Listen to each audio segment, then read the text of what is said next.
Have another beer, buddy. Chatty chat chat chat. I think that they probably said that being shorter is advantageous. Well, they need to teach me then. There you go. So we had to poke a little fun at him. Call you Ginger Swag. Yeah. If you weren't bowlers, what would you have liked to have done instead? Anything else. Literally anything else. That's a great answer. The horse is so dead that it's on some kid's school project on a landfill already. And there you have that one before. No. We'll talk about that one more. Terrible idea.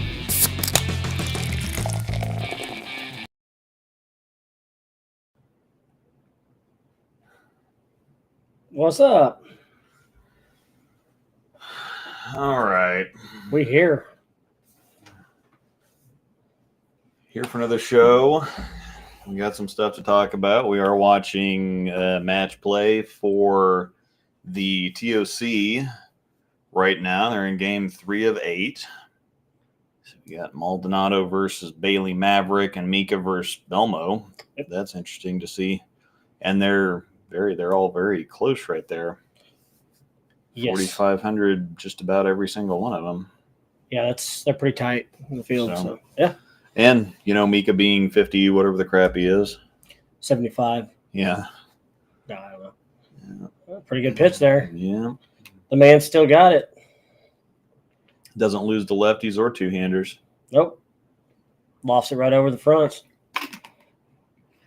All right, so we got a few things to talk about. We can talk about the last couple PBA shows because there's some interesting things that happen. We can talk about the show at hand here, or we can talk more Rash Belmo drama. So integrity. Mm-hmm. Integrity, baby, integrity.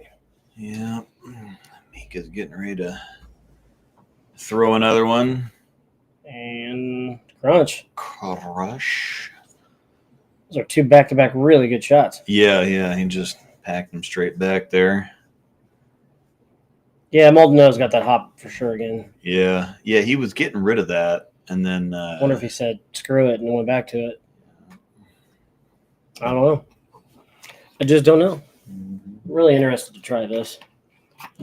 Philly Baseball Fan Zone. It's an IPA, so I'm definitely going to like that. Yeah, I'm going to finish my old guy juice here. No, you're good. I'm just I did have a drink or two already after work, so. Go to the Surgeon General. Well, I'm going to pour a little bit of it. Yeah, just going ahead and get into it. Okay. Oh, here, let me show the peoples here. Yeah. Can they see it? Yeah, there we go. Yep, Philly Baseball Fan Zone. Mr. Wozniak brought me a care package that I'm still drinking on since September. Hi, Buck. What are you talking about, Buck? Oh. There it comes. It's still coming. Yeah, that's what she said. I can't take it serious now. Took the liberty of milking your cow for you. I don't have a cow. Yeah. Took a little while to get her going, but we don't have a cow. Yeah, we don't have a bowl. You have a trash can right there? Or is it by me? It's around the corner. Oh, man. As soon as I opened that, I seen it coming. I was like, oh, no. Belmo's really smoking it down there. Tee-hee-hee. See what you did there? Mm-hmm. We'll let that sit for a second. Yeah. Yeah, get all your laptop there. D-Tang. Sorry, we had a blowout here. That ball did not finish because it's an IQ 78, sir. Even though you're using 2 hands now, it still sucks. What he said. So I think we're good yeah. there. I'm going to let that sit for a moment. Mm-hmm. Oh, let me get it underneath this. Sorry. This is why we can't have nice things. You had that happen once to you. Yeah, they need to Brunswick needs to bring the Smokin' Inferno back out. Oh, yeah. Reissue that. Interesting that I noticed that the show, was that last week's show that they pulled on the plastic pins, the Brunswick version of the Twisters? Mm-hmm. Is that the first time they've used them on tour? On TV? Yeah, that's the first time we've seen them, and they seem to carry about like string pins. So yeah, they sounded just like the Twisters, so yeah. they are literally the same thing, just with the Brunswick logo on them, right? for all intents and purposes, people say that there's some specific, there's supposed to be some differences between them, but I don't really see it. What happens when you stick the can in the freezer too long? Vaporize, yeah. It's true. Is vaping Belmo's new identity? Find out tonight. Yeah, exactly. The comments cover. Yeah. Oh, integrity. That's right. Well, how you want to start? Simo, Sanders. What was the? So did we talk about the Masters last show? I don't know. I think we were able to talk about the Masters last time. I think we did. Yeah, we talked about the Masters last show. I believe so. I can find out in 2.5 seconds for you, but I'm pretty sure we did discuss the Masters. No, there was. So we had. Feels like we a had the month Players' ago. Championship last week. Was there a tournament in between there? Between the Masters and the Players? Yeah. No, I don't believe so. So I think we went straight into the Players. So I guess we can discuss the Players' Championship. Starts out, I guess. Congratulations in order to Ethan Fiore. Kid throws it amazing, by the way. Yeah, and he's one of those that just you can't put any pressure on him because he's just like so loose and cool to begin with. Oh yeah, I mean, you knew the kid was going to be something special when he takes EJ Tackett to that many roll-off frames. Like, yeah, kid doesn't get rattled at all. At all. So yeah, you had that, and he's been showing up a bunch. And then he wins this one in fairly impressive fashion. I mean, he was the number 1 seed, and then the game wasn't really close. I think part of that was Ryan Barnes, but part of that was just Ethan was just going to win that. Oh yeah, no, I mean that's kind of all there was to it. It was his tournament. He's so like here he is right now, up bowling against Stu Williams. Looks like he's more than likely going to lose this match in Game 3 to Stu. But yeah, but gosh, just everything. This is finish position. Look at that. So nice. Yeah, and he shot 300 this week too. Kids just got it all. Let me see. They're still doing match play, and so even if Stu is on 280 pace right now. So with the bonus, Matt Zweig, whatever else, he was a PTQ bowler. Yes, he's got kind of an older school game, but it's one of those really versatile games that that just he doesn't miss the pocket a whole lot. He reminds me a lot of a Doug Kent. Yeah, I can see that. That just has that really simple game that he can either just kind of pop it down the side, or Doug Kent and Mika throw it pretty similar too. They just they can do whatever they want to it. Oh, slapstick in here with the super chat. More cowbell. Doop, doop, doop, doop, doop. There you go. Thank you. Sorry if that was a really bad impression of a cowbell. Smooth show, That's all I've got for you. Mm-hmm. But yeah, thank you. Appreciate it. Speaking of Ryan, somebody complained on Facebook about how dare they get points for the TOC and he's not there, can lose a spot in the playoffs. Unfortunately, that's why it's called the Tournament of Champions. It is what it is. Yeah, that is a little weird. Yeah. Because if they're giving away points in something that not everybody's eligible for, that does seem a little sketchy. I mean, I guess the PBA looks at it and says, well, earn it.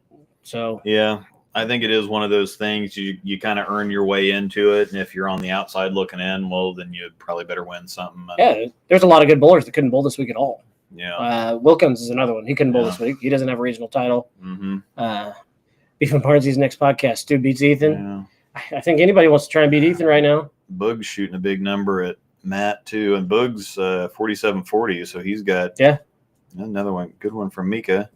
Right there, we can see on the side of the camera. Buck Sauce, what are you doing? I don't think he knows what he's doing. Bucko got groomed yesterday, so he's like extra soft. Yeah, he was floofy. Yeah. You're nice and floofy, aren't you? All right, Stu. In the 9th year, is he throwing an IQ? Yeah, that's an IQ. And it's 78. Blah, 7-pin there. Yeah. So if you're following us, you can also follow along on Bull TV. We'll talk a little bit of players here in just a moment. This is just kind of happening as we talk. So Bug here with a chance to shoot 280. Well, this isn't on this shot, but hey. That's a black hammer. Yeah, lots of urethane going down the lanes early this week. Seemed like the first couple games, guys are really leaning on it. And then as they open up and get left, that's when they get out of it, obviously. But hi, buddy. What are you doing? Hi. I don't think he knows what he's doing. Hi, buddy. I know. He never knows what he's doing. I know. the third member of our show. Any news on when the next round of swag balls are releasing? I don't know, but there have been some that have hit the approved list. Yes. You got it, buddy. You're super soft. Use the soft in the floofs. Use the soft in the floofs. Hi, Piglet. Well, we lost a chunk of it, so we'll start with that. Yeah. It's too hot, Buck. You can't go outside. You And can't. It feels good down Too here. hot for, yeah. I didn't know if I wanted to wear a pullover, if I wanted just a t-shirt. So I got these light pants on. But and Boog here is now doubles in the 10th. Something. Doubles in the 10th, so he can shoot 279 here. I said 280 a minute ago. I apologize. But with a strike here in the third ball of the 10th, he will shoot 280 and defeat Matt Zweig, 280 or 279, 224. We get 30 bonus pins on top of that. And here he goes to throw it now. It's got to push a little bit. That's urethane. It's going to push, of course. Yeah. And that was that urethane flat 10. Thanks, Randy. Say it 3 more times. Mm-hmm. Oh, did Belmo miss 7? No, that was a 4-pin, actually. No, he just smoked it down there. All over it. Uh-huh. So, what were your thoughts on the players last week? Vaporized that 4-pin. Yeah. Dirtier than a gas station bathroom. Yeah. Let me pull up the step ladder.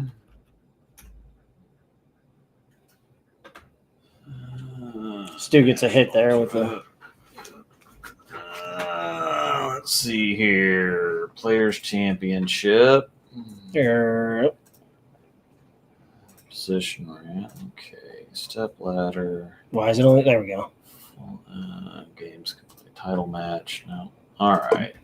So we have match number 1. Kevin McCune ran the first show. They did it like they did the Masters. They had the first 5 basically, and then the winner of that took the 5 seed for the final show. 240 to 186 over Nick Pate. That game was never really close. 246 194 against Simo. That match was not really close. 190 to 189 over Jason Sterner. This was Kevin kind of lost his look a little bit, and Jason was beating him by 40 or 50. Yeah. And it was 45 or something like that. Yep. And then Kevin figured it out, and Jason just could not finish.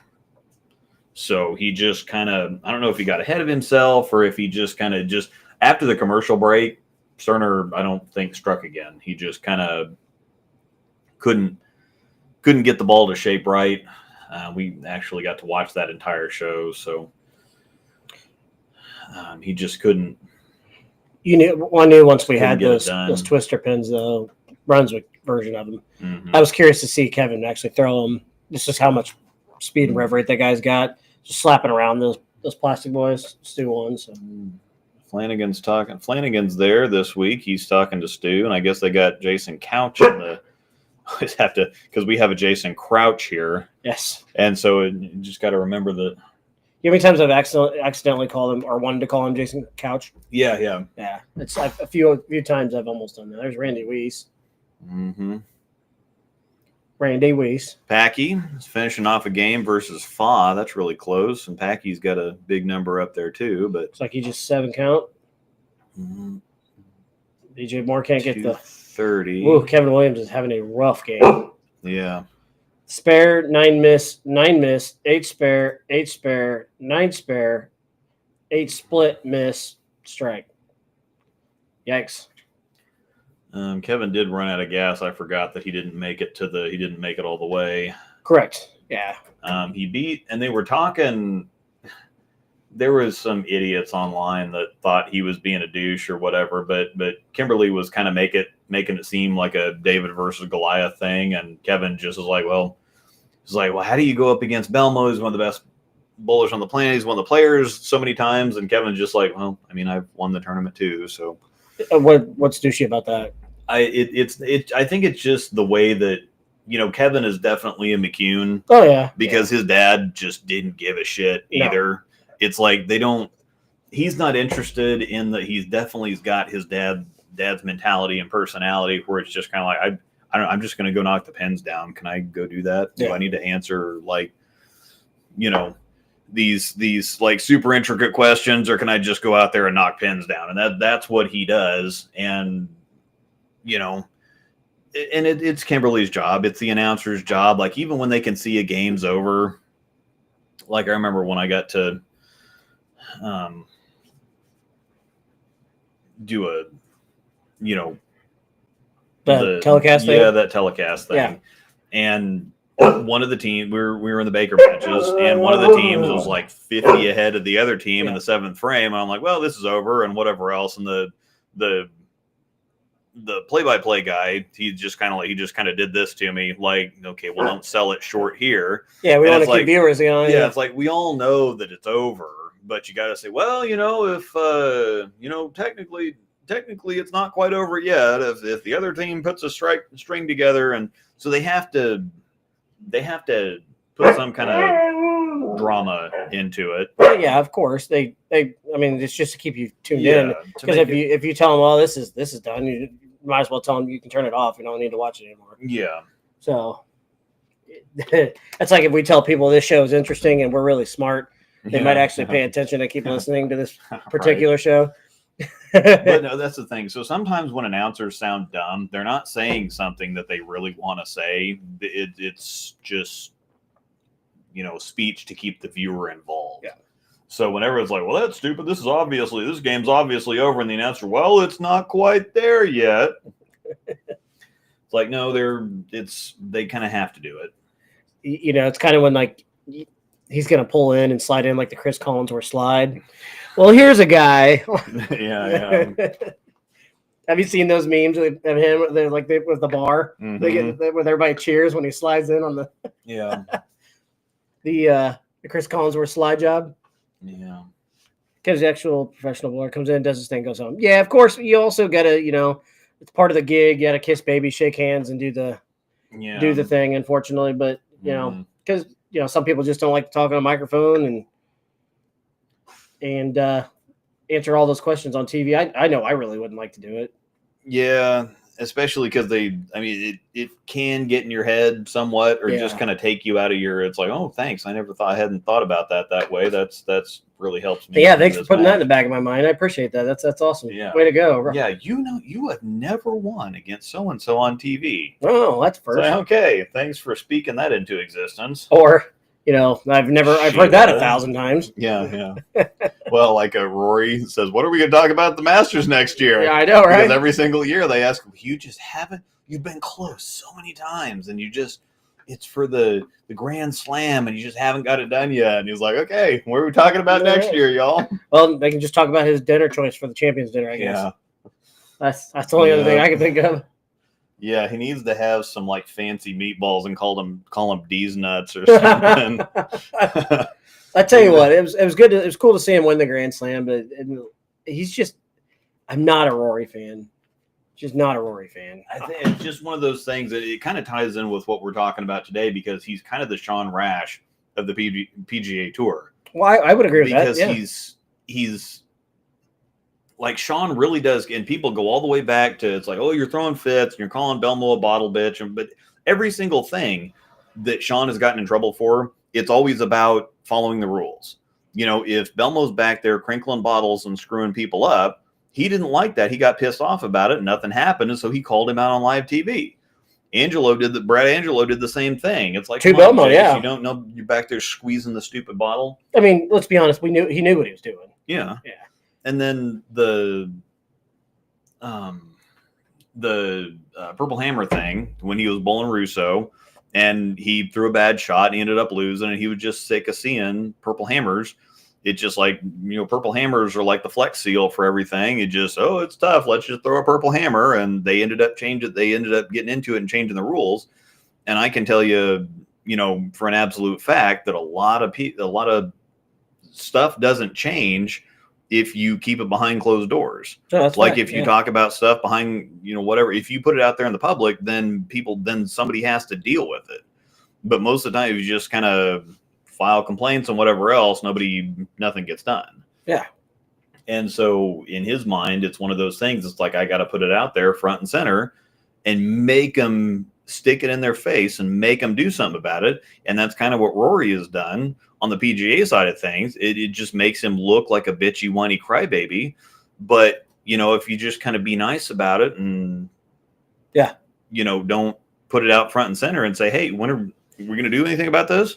And a lot of it ties into the live golf thing too. With Yeah. the whole, the players are leaving, they're paying the ass for leaving, all that. He wears many hats when it comes to the douchery department, but Yeah.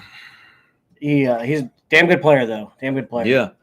Yeah. He swings it great. And I was not disappointed he won. I really wanted to see Justin Rose win. I wanted DeChambeau to win, but so close. Justin Rose would have been cool to see win too. I like Justin Yeah, Rose. because Justin hasn't won one of those yet, and he was so close. And he shot 66. Kind of looks like Riley Patton. Yeah. Sorry. Gavin Toothman Is your bowl TV viewer of the day. He wants to build a private 6-lane bowling alley in his house if he won $1 million. It's probably going to cost almost all that nowadays with tariffs. Yeah. I'd say I'd retire, but $1 million doesn't last that long anymore. No. I mean, I'd still take $1 million if somebody would have given it to me. Yeah. I mean, it would definitely help, but I wouldn't quit my day job. Let me put it that way. Does that not look like Riley, No, like a young version of Riley with his head down? No, if I won $1 million, I'd move to Rancho Cucamonga. I got my money. I was gone. Rancho Cucamonga. $230,000 cash. Cucamonga crack killers. I saw that was on Netflix the other day, and I really want to watch it. Yeah. That one's next Friday, right? Yeah, they need Friday after next on there too. I think it is on there now. I think. Okay, I'd have to look at it because I watched the other two, and I watched those 1,000,000 times. But Friday after next needs to be on there too. Put some hot sauce on my burrito, baby. Yeah. You ever been to the pen? Hell no. But thanks for asking. Pip in distress. Won't bother asking you though. Oh man, here we go down rabbit trails. But so, when you compare the Rash to the Rory thing, or vice versa, that brings us into obviously Jason and Rash have beef, right? Like they've had it for a long time because the bottle bitch thing was like mid 2000s. Yeah, it's almost been 20 years. Yeah, and you think that you haven't heard a ton about it in the last 5-6 years. I wouldn't think. I don't know. I don't think that I have heard anything on my end, anyways. But we kind of thought maybe they've kind of squashed it or something, maybe. But Sean Rash makes this post. What was it? How many days ago now? Yeah, a couple Wednesday, yeah, something like that, and makes this big, look at this statement. We've taken a piece of paper, raise it up, say everybody look at this type thing, and everybody knows who he's talking about as soon as he says what he says, right? Like as soon as he talked about that's the first thing that everybody was it Belmo? Was it Belmo? And of course it was Belmo. Well, yeah, I mean, I didn't know he vapes, but allegedly. So apparently, he is very, very big into vaping, from what I understand. Oh, I mean, everybody said. I mean, you just can't hardly catch him without his pen. Oh, well, learn something new. Well, I mean, obviously, I learned it from this whole ordeal. But so, what are your overall thoughts on that whole situation between those two with this call out thing? Well, I think that Sean jumped the gun. Whether he was right or not, he jumped the gun on putting it out there before they had investigated anything or did anything. They talked about it on Sweep the Rack on Sunday, and Rob sent Tom Clark a text, and Tom basically said, well, there wasn't any proof to it, but they disciplined him too, so there must have been some kind of underlying thing, or maybe they just said that they disciplined him.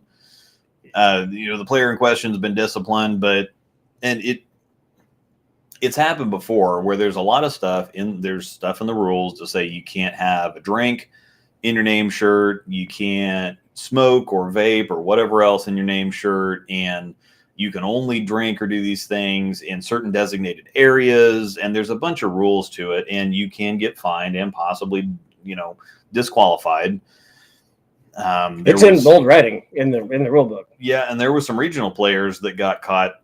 There was somebody that put a big post up that said, "Yeah, me and a couple of my friends that are regional, we got disqualified because we were vaping." He's like, "We were in the wrong." He's like, "We were vaping in our name shirts, and we got caught, and we got disqualified. It is what it is." It's like he owned up and said, "Yeah, it happened it's our fault. We got disqualified. So it is what it is. And he said, but, if somebody else is doing it, but it's Belmo. So, of course, he's not going to get disqualified, especially because he's on the show.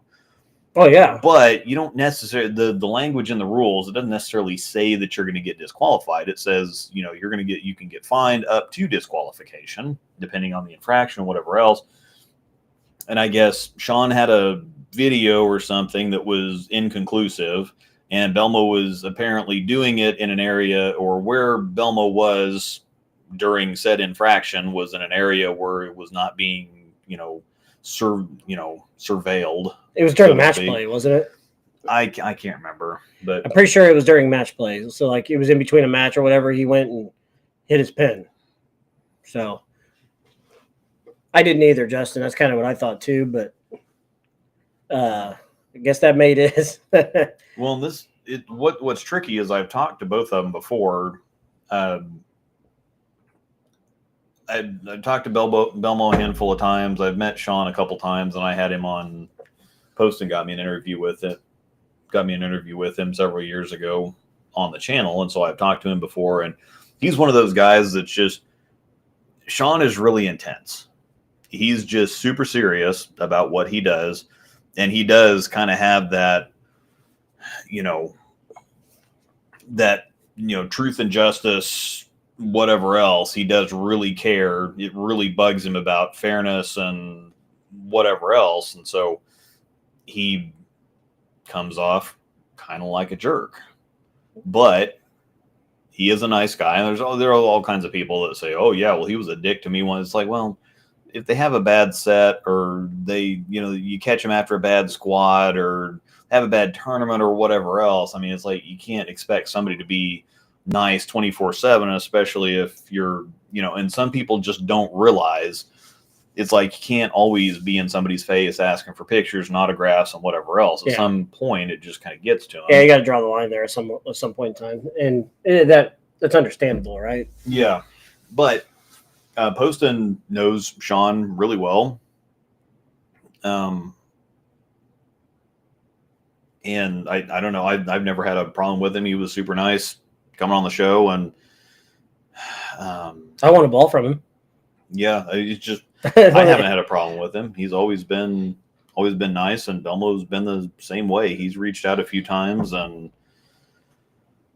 mostly to thank me for a favorable ball review for one of his balls. But we had Angel's got that Belmo ball, that the original Belmo Sparkle that we had signed, and that was kind of funny because they were down in Wichita a couple of years ago, and Angel wanted to get the ball signed, and so we took it down there, and he signed it, and he kind of I was kind of sitting down we were on the low end of where they were bowling at, and I was talking to Stu, and Belmo was 3 or 4 pairs up, and so Angel had taken it down to him, and I watched the whole thing, and he kind of walked away a little looking confused or whatever. And then, once this was in practice, and then when they got into the scoring, I saw him walking over this way, and he walked over to me. Is like, it's like, I was trying to figure out where that ball came from, because those just don't exist anymore. And I was trying to figure it out, and it's like, okay, now it makes sense. So yeah, and he's nice too. Like, I haven't had a bad interaction with either one of them, and people will say the same thing. It's like, oh, Rash is a jerk, or Belmo's a jerk, or whatever else. And for my part, I don't have a bad word really to say about either of them. Yeah, I don't either. I've only spoken to Belmo when he was kind of with us on one of the shows one time we were doing. I don't remember what show. He came in the chat for a little bit. Oh yeah, it was a doggo stream. It was a doggo stream. Because somebody got him to, he showed up and talked in the chat for a little bit. Yeah, he was in there for a few, and then he left us. That's the most interaction I think I've ever had with him. So, I don't really have I can't judge the guy going off of all I see of him on TV, how he is as a person. So, but the fact that he would jump in there for a little while, because he's got. Yeah, he was at dinner with his family. Yeah, I just can't imagine the the demands on his time and how busy he is. And even though, bowling's his job, but it's just like the amount of people that are probably sending him stuff all the time and are asking to come on their channel or their show or their whatever else, or just want to talk to him because, or whatever else. So, some salt. Pass some salt over your left shoulder. Yeah. You spilled the salt. Mm-hmm. But no, Sean, I've never had any bad interactions with him. I've actually chatted with him personally before. I've always thought he's a good guy, but I see the comment here from Storm. I don't know the guy on that level, so I'll just judge the character off of what I know. So I think there's a lot of things that go on with people in professional industries that nobody knows. They're pretty much every single person has something. Oh, there's pretty much secrets. Everybody. There's not anybody at that stage of anything is a saint. Except Tom Doherty, he might be. Yeah. I'm just saying that because he's on the camera. God, he's so funny. He's just sniping some people too. Oh, he's got that Bill O'Neill energy, but Bill is like kind of funny about it, and Tom kind of goes in. Yeah. Tom don't care. And who was he complaining? Was it Belmo or Rash that he was throwing a fit about, or that? I thought it was Rash. He said, "Yeah, screw." Oh yeah, because it was Rash. He was back there, talking shit to. He's like, "Oh yeah," he always likes to talk under his breath to, and complain back to the fans when you can't hear him. And yeah, screw him. So. He said something like he talks a shit or something like that. I don't remember what it was he said, but yeah. I think where people talk shit under their breath and they intentionally do it like quietly but loud, just loud enough for you to hear. They won't say it to you, but they just kind of, just talk shit under their breath and whatever else. And they're intending for you to hear it, but they're not necessarily saying it to you. So, yeah. I'm sure we all do it in our own ways. James and Alex Hardman. There was one night that Alex was throwing a stealth pearl, and the stealth pearl is not a great ball, and Alex was kind of struggling with it, and James was talking about how bad the ball was, and he was being a little too loud, and Alex came back and was like, I can hear you, right? And James like, I didn't mean to, I'm not like trying to say anything, it's just a shitty ball. I can hear you, right? Random thing I won't say. Do you guys think Attack is selfish? Comment on a video said that EJ is so selfish for being the highlight of every show. Like he's just a really good bowler. No, I don't think he's selfish in any way. I think he's selfish by hogging all the shows. I mean, if you want to play if you want to play a drinking game, that puts it every time that EJ waves to the crowd, you got to take a drink. You'd be hammered by frame 6. Sounds like a good time. Yeah. Yeah, it's one of those things where you got to. He's a popular bowler. He's the best on the planet right now, and so he does have to acknowledge that. There's some point when people are. There's a difference between when people are humble, but when they're too humble and they kind of deflect everything, and it's like, just take a compliment, okay? Yeah. You don't have to walk around with your head down and act like nobody's ever. It's whatever else. So he does have to acknowledge it and play into it to a certain extent. But then there's people who kind of overplay it or, get kind of douchey with it. And I think he's right in that perfect zone. Wrapped in with the 78. I really want to have him on sometime so I can ask him what his favorite hater nickname is. Because he's got a lot of good ones. Tickle Me Belmo is my favorite, I think. Tickle Me Belmo is pretty good. Blomo. I'd be my That's another good one. That was pretty good. I've never met EJ either personally. I've walked by him in person. I've seen him bowl in person many, many times. He was at the holiday doubles, and we walked by each other because he was bowling with his wife. Walked by each other, and I didn't stop him. He's bowling, so not like he's bowling a PBA event. I could have said something to him, but it's not that big a deal. Yeah, I was being kind of a little groupie at the U.S. Open in Wichita. Bet you were. This was back when AJ Johnson was on with Storm, and AJ and EJ are pretty good friends, and they were playing Golden Tee or whatever Oh, that's my game. in AJ's. Yeah. At North Rock. And I just kind of got into hanging out with them. I was there.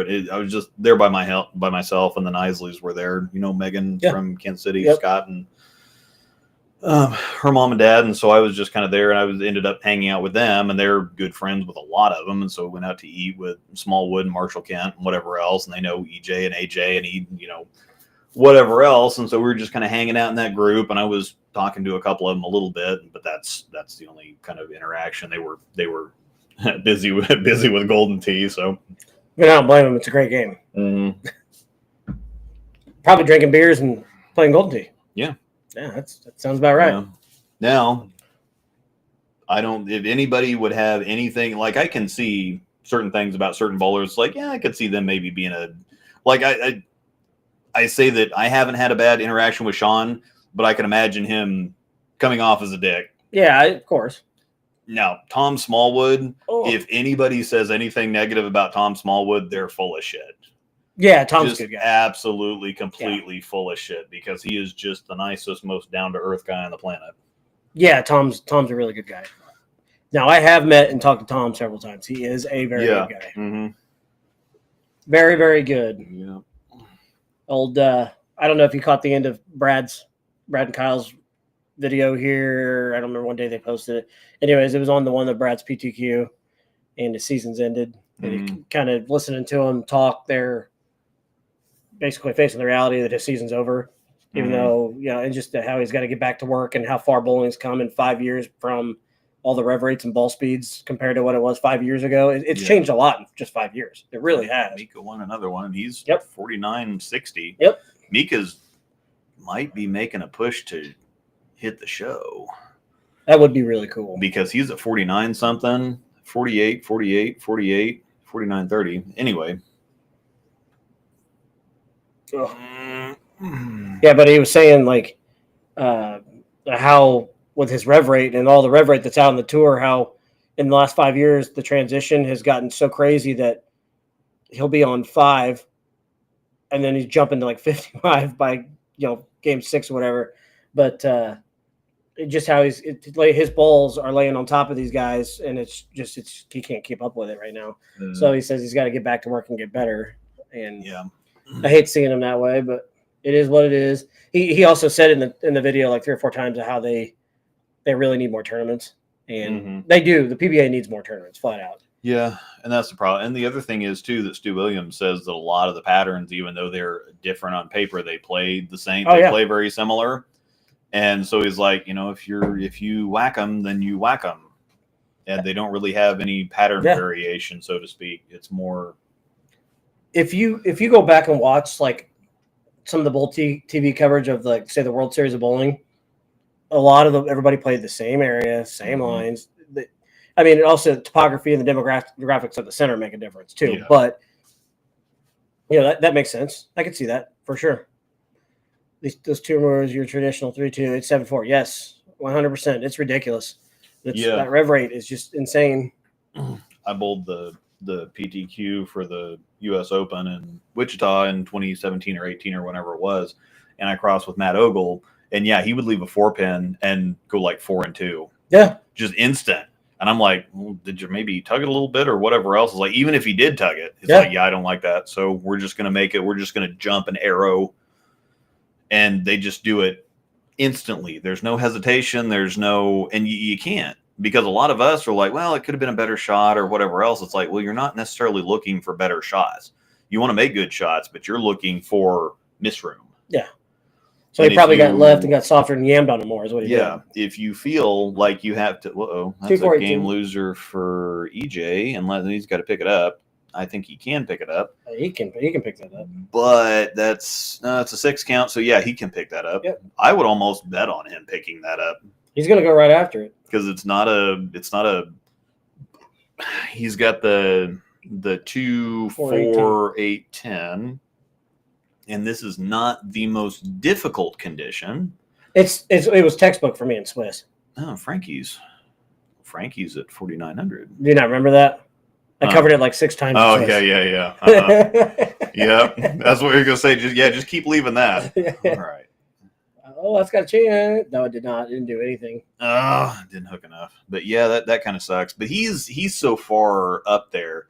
He could have used, but he's at 5,200. I mean, he's 200 pins above anybody else. Yeah. So that's frustrating because you always want to put as much room as you can between you and everybody else, but especially in these round robin formats where guys can get hot and you got those 30 bonus spins up for grabs, you can really see some movement in the leaderboards. One to see when it cycles back through, I can tell you where they're at. Fiore is back in 21st. What is this? Oh, that's Flanagan. Yeah. I don't know if I've ever seen Flanagan throw a shot. I don't think I have either. So he doesn't throw it that bad. Yeah. Well, that's what Storm is bringing up. That's what they've talked about before too. Or J.R. Raymond put something out there about it's like, if you don't have the rev rate, you just can't compete out there. And so that Matt McNeil kind of chimed in too. And he's like, yeah, it really sucks when you spend your whole life developing your game a certain way, and then everything changes and you just can't compete. Yeah, because you're locked into your style of game. Darren Tang needs to double to beat AJ Johnson's in 3rd. Yeah. But rough. Boy, you want to talk about some rough. Yeah, you want to talk about rough. Yeah. Not to bag on the guy. He might be a super nice guy too, but my God, his life is rough. Yeah. We got the first one. Oh, we did. Yeah, he needed to double there to shut up. Or was that the second ball in the 10th? Yeah, second one. Oh, okay. So, yeah, he needed to get that and that'll give him an extra 30 bonus pins, I'm pretty sure. Yeah, I don't know where he's at. I think he's further back. Yeah. Smallwood, Belmo. Yeah, Blomo's the 16th. What are you talking about? Sorry, that one's great. I like Blomo. That's good. What are you talking about? Hi. He wants to go. You coming? Okay. Out. I bet that's what he wants. I know. It's too high. Tang's in 19th at plus 555. So he's buried. Oh, your buddies. But 30 bonus spins won't hurt. You want to go side buck? Is that what you want? All right. Of course he wants it. 450 plus RPM minimum to be out there. Yeah, I would agree with that. 450 is even that seems too low, to be honest with you. It's just insane. I mean, as good of a shot maker as Frankie is, he was so good there for a while, especially in those majors, and then all of a sudden the last couple of years where rev rate's just picking up. So that's you just don't see it as much anymore. I think that's the problem for Brad is that it is. He's just not. That's just not his game to rev it up. No, he tries to do it. He just can't do it. Off the PBA tour, he'll beat anybody on anything. Yep. But that's just not his game. I mean, he just won the Bradley, and the Bradley's a massive tournament. Mm-hmm. I mean, you got Frankie in the TOC match play, so it's good to see him out there. I'm team low revies. Yeah. I've got to root for our guys. I will never be able. I could be two-handed and throw 14 pounds, and I still wouldn't get to 450. 100%. Not even close. Yeah. Like Darren, but Damien's hard on himself. He throws one bad shot, and he's already calling himself terrible names. Yeah. Some people work like that. Like there's some of them, like Pete Weber. You never wanted to piss him off because and AJ, no, he can't win that game. So Brooklyn doesn't matter. What would you say the average rev rate is these days? It's 475 anyway. Felix just asked what the average is 480. Yeah. So that's insane. I'd kill to have 475. Yeah. If I had a 475 rev rate, I'd need a little more ball speed on top of it. So yeah, I've dramatically thought about switching to 14, but I do not want to redrill a whole new arsenal and start over. Yeah, that's the other thing. I know that Rob Wagner has been 14 for a while now. He has. And Bill O'Neill throws 14s, and he's still making shows. And he just dropped down a couple of years ago, didn't he? Mm-hmm. And didn't he say it was just for longevity and rev rate? Yeah. And realistically, it allows you to throw it harder and hit it more. So not a bad idea. Yeah, if I had the money and I could just start over, I would 100% do it. And then EJ Whiff's a 10 pin his first frame against Boog. Mm-hmm. I've seen a lot of. Still out in front. Oh no, that wasn't. I thought he whiffed it. It looked like the ball went past it. Mm-hmm. Disregard. He left a 10-pin. I'm not touching that. I'm letting you open that damn thing. Yeah. All right. This one should not explode, but I'm not going to take any chances here. Put a diaper on this thing. Okay, so I lied to you. He makes the spare, cover 10-pin. Boog starts with a strike. I hope you don't mind. We're doing a little bit play-by-play on Bull TV. Hopefully we're not spoiling anything. I guess you wouldn't really spoil it because it's not like you're recording it. I've got a 450 to 460 rev rate with small hands. Hopefully I grow more. I want that power. Wow. I'm not even anywhere close to 450, 460. And I have small hands. That is anybody's strength. Me too. I thought O'Neill went back to 15 the end of last year. I think you're right. I think he did go back to 15. He might have. But, all right. They had soccer at the IndyCar race in Long Beach on the schedule after that day. Yeah, that's the thing is they kind of keep the PBA out of the way of everything else. Yeah, they do. I know we talked about this on our last show, but I'm really, really curious to see what the direction the tour heads in this offseason in regards to TV and everything. I mean, in all reality, it's a really, really big offseason for the tour. So hopefully they can secure something and keep themselves going strongly because let's be honest, the women's tour is just crop. It's not good. There's basically not a tour. They're done. Especially since they're not requiring you to be members anymore. Why wouldn't you take that revenue? I don't know. I don't know what the decision. I think that they are hoping that they get more entries. It's probably one of those things where it's like if people can just kind of show up, and without having to be a PWBA member for like 8 tournaments or whatever. Well, Flanagan with that guy looks familiar. Yeah, he does. I don't know who that is. Yeah, I don't either, but he looks familiar.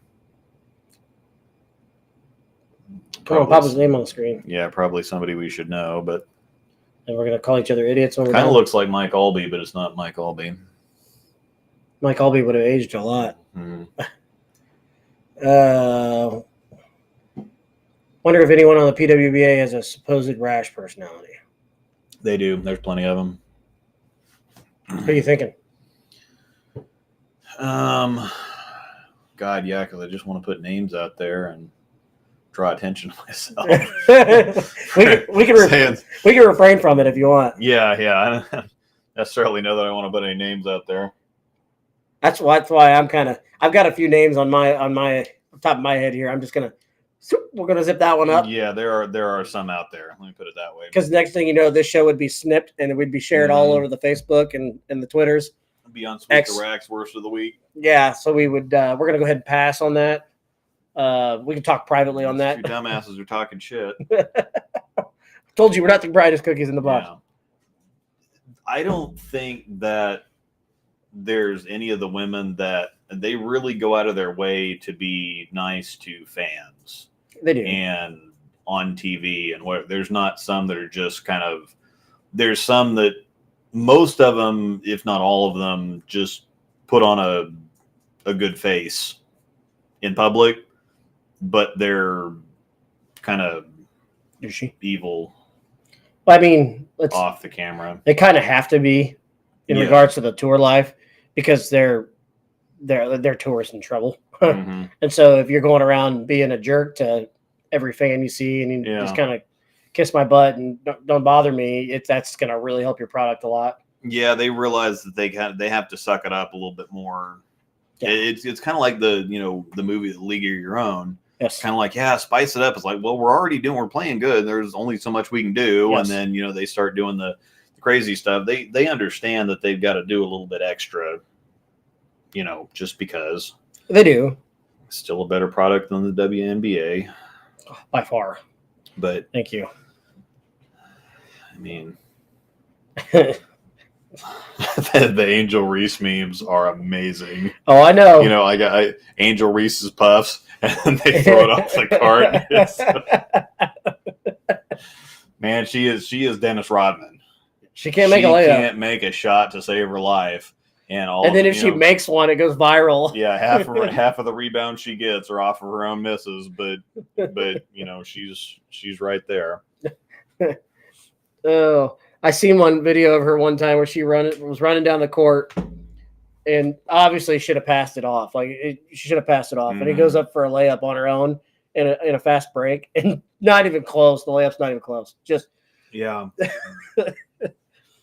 Not to talk bad about women's sports. I'm really not trying to talk bad about women's sports, but she is awful to watch. Well, and there are some that are like a competitive product, like women's tennis.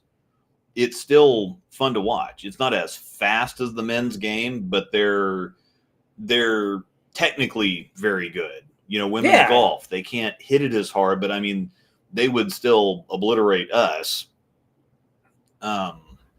And then women's bowling, I think, is the same way. And we talked about this last time, but there have been some women that have won on the PBA tour because it's more about, you know, some of them just can't keep up with the power and the rev rates, but some of the women are as skilled as the guys. You know, if you took Liz Johnson against a Norm Duke, I think that would be really interesting to watch. Yeah. Because them just both kind of throwing darts down the side. But then you have other ones where it's just like, WNBA is just not close to the NBA. It's just not remotely a shadow of. It's funded by the PBA or the NBA. Soccer is just not close. Yeah, no, it's not. Why doesn't the PBA go to places to grow the game instead of the same cities they visit every year? Bolero is going to be your first. And popularity. Yeah, and popularity. Yeah. And there was another good question here. I don't want to skip this one from Rocket. Should bowling be more performative or results-based? Is it to the point that they need to fabricate storylines like wrestling? As long as there's fighting involved. Yeah, I think that they went and titles. I think they went the wrong direction because they had the thing in the early 2000s when bowling wasn't doing so hot. They decided to go more the WWE route, and when Pete Weber was big and there was all kinds of controversy and whatever else, and the guy that was running the PBA at the time just loved it because it was good for ratings and whatever else, but it just made the PBA look more like a clown show than something more professional and respected like golf. Oh, what was his name? This is the Microsoft guy, wasn't it? Yeah, Steve Rogers or Steve. It was Steve something or other. Steve Miller. Steve Miller. Steve Rogers is a former bowler on the PBA tour. They actually bowled to the left on our pair at Springfield. Steve Miller. Steve Miller. And that guy was an asshole too. Like, he didn't care. Yeah. And I think they just went the wrong direction. I think the PBA goes to it's the same reason as why Nationals is always in Reno and Vegas, because it's just too much of a pain in the ass to go anywhere else. And most of the time people say, oh, I'm sick and tired of Reno and Vegas. Or they say, I'm tired of Vegas, but then Vegas always has the best turnout. And it's like every single time they go somewhere else, like Syracuse sucked, El Paso sucked, whatever else. And so every time they go somewhere else, the numbers are always bad. Now, I think Baton Rouge is going to have good numbers this year. They are, because it's somewhere other than Vegas and Reno for the first time in a long time. But I think Nationals in general is continuing to have better numbers. And general bowling is falling off, but competitive bowling is almost better than it's ever been. Like between the professional tour and the league level, like competitive bowling in there is amazing because there's tournaments everywhere. And even PBA tournaments are even also, they have this problem with the Masters and the Open or whatever else, that they get sold out and people get in spots that just should not be there. And, pedophiles and whatever else seem to really like bowling, but I guess we attract the wrong people. Yeah. Yeah, Dennis Rodman had a 52% field goal rating. He just didn't score a whole lot. He just didn't shoot a whole lot. Rodman was a scorer early in his days before he learned the art of rebounding. Yeah, he was a damn good rebounder, that's for sure. Well, that's the other thing. Apparently, the centers do pay. Westridge is going to have the PWBA. That first stop of the season. Again. Yep. But when they had a stop in the season where they came back, it cost them like $15,000. Just They to host? didn't- Yeah. I'm They sure it's didn't costing make them this one. Shit. It cost them a significant amount of money to host the tournament there. And then Jesse was pissed because they were supposed to, the pro shop was supposed to get all the revenue, but there was enough people. They actually increased the size of the field from like 90 something to 120 something. And so then the drill truck decided, okay, well, that's worth it for us to come out now. And so the shop was supposed to get all of that business, and they did. Ouch. So who knows a billionaire that likes bowling that can save the sport? Don't know one. Saudi World Bowling League. You know, if trying. If this World Bowling League can grow legs, I think it'll really help. It really, I mean, Yeah. more eyes worldwide on the sport's not going to hurt it by any means. Yeah, if we can get live bowling going. That's what it basically would be. Orlando would have a good turnout if they had built the Wild World Sports Convention Center in Epcot. Yeah. Oh, ringing. Didn't they back in the day when they built something outside of Disney World or something like that one time? They had the summer stuff Yeah. where they were outdoors bowling at like Epcot or something. It was Epcot, wasn't it? I think so. But yeah, they were, because I remember Rhino was bowling out there. Yeah, Norm Duke bowled with his backwards hat and the bowling in sunglasses. You know how sticky those approaches would have been? Not that you care. Yeah. Stickier the better. Walking through molasses. Uh-oh. Walking through pine tar would be great for me. And Tom Doherty just missed the 240. Mm-hmm. Yeah. So cool. God, if you haven't seen Kill Tony on the Kill Tony special on Netflix. I have not. They're planning on throwing it again. Yeah. I have not seen it. It's kind of up and down. Like the first guy that comes on, the first guy isn't great, and the second guy is pretty good, and then the next one's not great, and then it kind of goes all over the place. But they had an Elon impersonator. Oh God, so cool! I'm so glad to be here. You know, so cool. You know? I've seen it on there. I need to watch it. Maybe I'll watch it this weekend. So, well, I got bowling all weekend, so maybe not. Yeah. Are you guys bowling this weekend? Angel is bowling with Cole Walker on Saturday. Oh, really? I always forget he lives here. Yeah. Because I never see him on Thursday nights. Like he never comes up or anything. Yeah, because he doesn't have a car, so he would have to hitch rides with everybody. How does he get around for class and everything? He lives in the dorms, and he just kind of walks to everything, and he goes to Baker, right? Yeah, he Ubers if he has to, but yeah, he just doesn't really get out and do a whole lot. I thought Mr. Bill was going to move this way.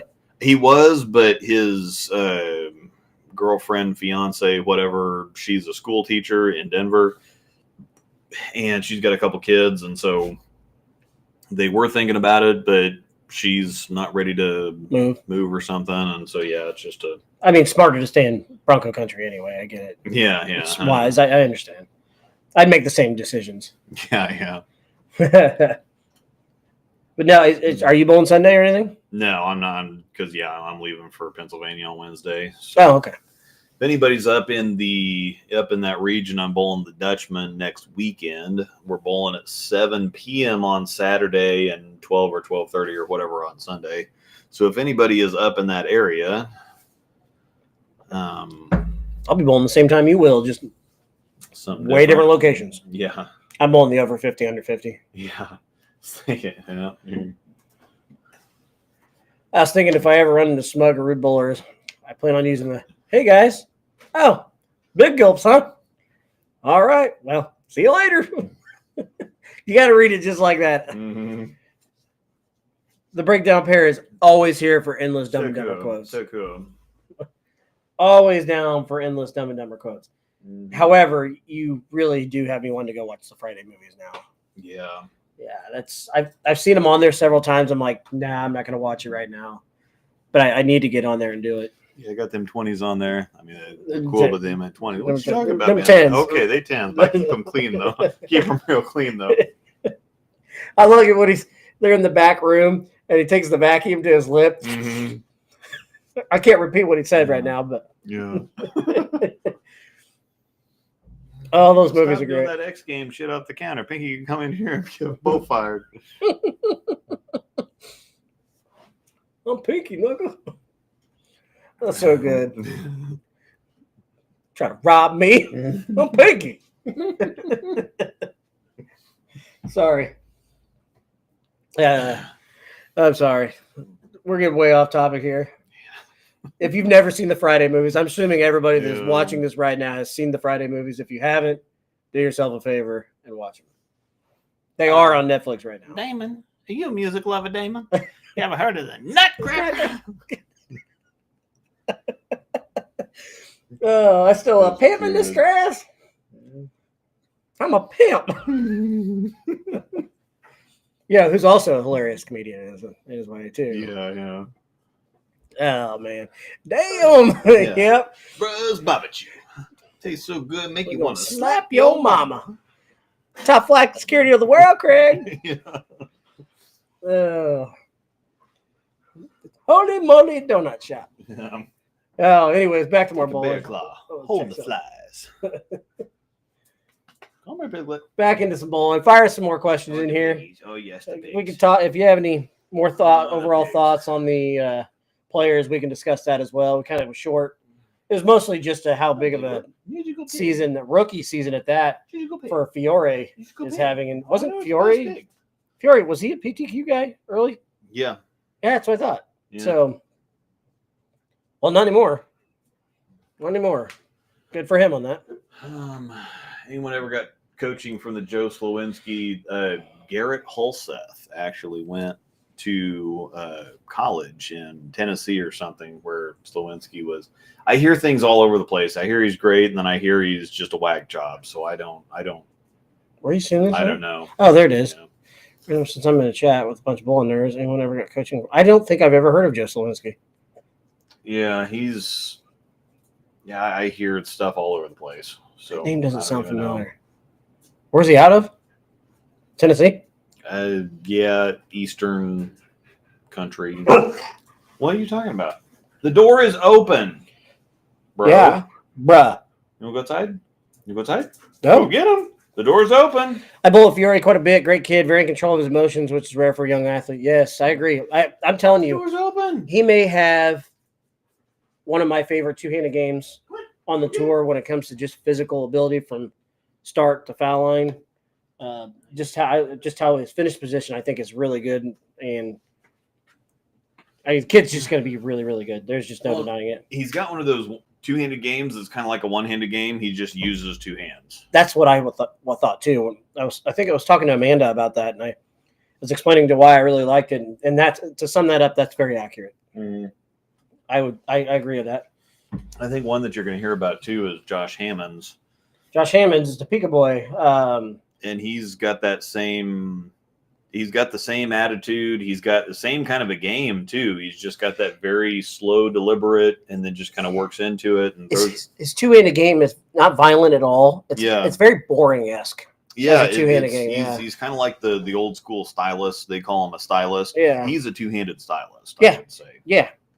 No, he's going to be really good. He's a Team USA. He's already on Junior Team USA. I think 2 years now. Georgia. Okay, Joe Slowinski is out. Yeah, 2 years.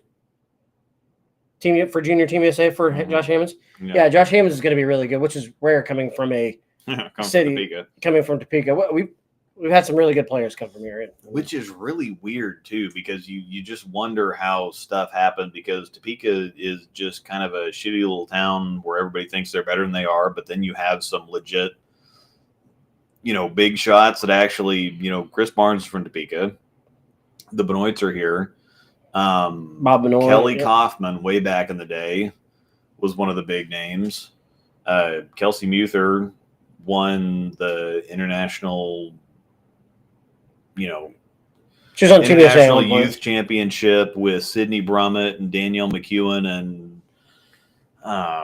was a Wichita State player too. Yeah, both Wichita State. Luke Rosedale and Jonathan Haas. Yeah, of course. Trevor Baumgartner. Rhino bowled here for several years. Yeah, Rhino bowled here for a couple of years. I think Topeka bowlers is not just they think they're better than what they are. They also just the mentality is just not there. I think you got a lot of them that just don't bowl anything other than Topeka. Mm-hmm. So they don't realize that there's a whole new world out there. Yeah, like not one ball of practice and do the one ball rule here. We just speed things up, especially at centers like Gage where it takes 2 minutes to get your ball back in the rack and everything. They don't understand that. You do that. I want to shoot my spares. Well, why? Yeah. Why? You realize you get more Yeah. practice if you do this. And then it's like talking to a brick wall to get them to understand it. So it just, I'm not trying to badmouth everybody. There's just certain individuals that, sorry. Well, and it used to be a thing in the scratch league too, that they would say, okay, well, this is if somebody was coming new into the league, well, they're a Topeka bowler. Yeah. So they may not finish, they may bowl 6 weeks and quit, and you're probably going to have to knock 10 pins off their average. So if not more. Yeah, it was one of those things. It's like, well, hang on, this is a Topeka bowler.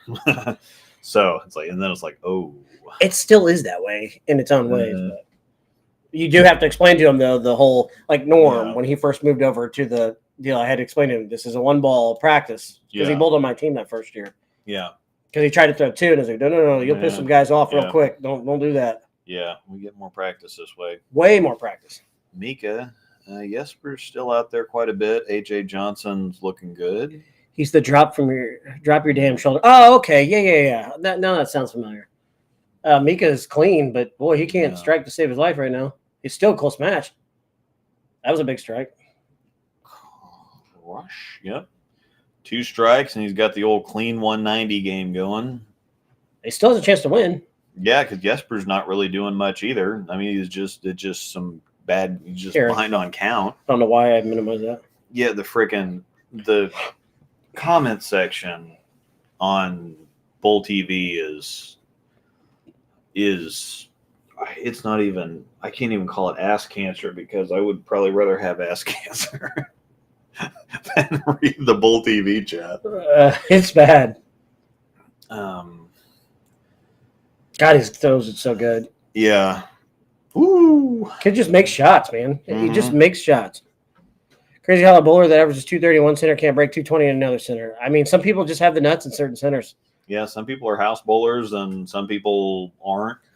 You know, there's a lot of combination of things where sometimes your ball roll just matches up in a center in a building, and that's very true. I mean, there was a lot of house bowlers back doing the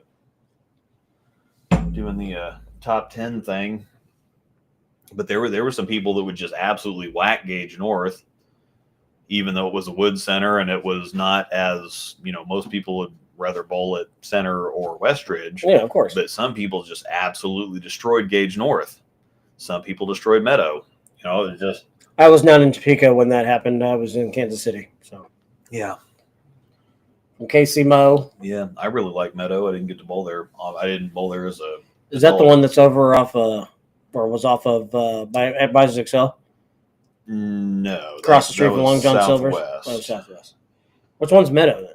Meadow is south of 29th and Topeka. It's an Advance Auto Parts or something now. It's across from the McDonald's on okay. South, so you know where the Popeyes and the scooters or whatever, and then the country store. Yeah, okay. And the McDonald's just right across. So it wasn't very big then. No, it was 32-lane center. So, but yeah, it wasn't very. When did Southwest close? 15 years. When Wheatfield Village, when they built all that down there, the movie theater and whatever else, it got bulldozed. It closed a couple of years before that all got. I remember the building because I've lived here since 2010, and it was closed by then. Mm-hmm. So it's been 15. So 15 years. It would have been cool to see more centers though. Mm-hmm. Still, we used to pot bowl there.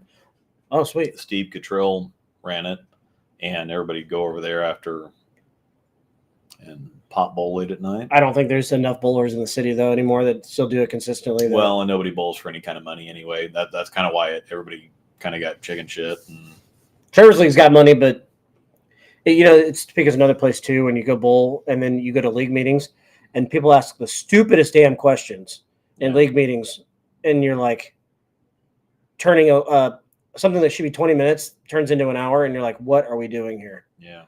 I won't name names again, but there's a select people that I can think of. I could throw them out there, and you'd say, "Yep, I know exactly what you're saying." Yeah, I mean, I used to. I remember watching pot games where people would be bowling for like $500,000 a game, and now you can't even get anybody to bowl. Like $20 is stiff. It's like, okay, well let's just all put $5 into a pot. It's like, well, I'm not staying. I got to go to work tomorrow. I'm not sticking around here for $20. Yeah, $25-$30 in a pot that I may or We- may not win. And we it's do like, have- okay, well let's pay a couple spots. We got 6 bowlers. Let's pay a couple spots. It's like, this isn't worth it. We do have some pot bowling on Tuesday nights afterwards every once in a while. They haven't been doing it as much this year, but last year, gosh, we get 6, 7, 8 guys, and it was getting like Studebaker would put it all together. Studebaker's always been a gamer. Yeah, I'll tell you what, the guy could have nothing, and then you throw money on the line, he's ready to bowl. Yeah. You're done. I guess he talked Trevor in one night into bowling, just doing house balls. Mm-hmm. Trevor ran about whack.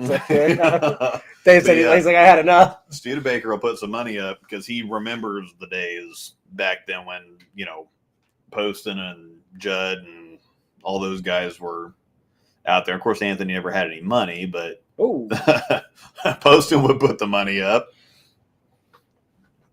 Well, of course, but some good old days. Mika's going to lose this one.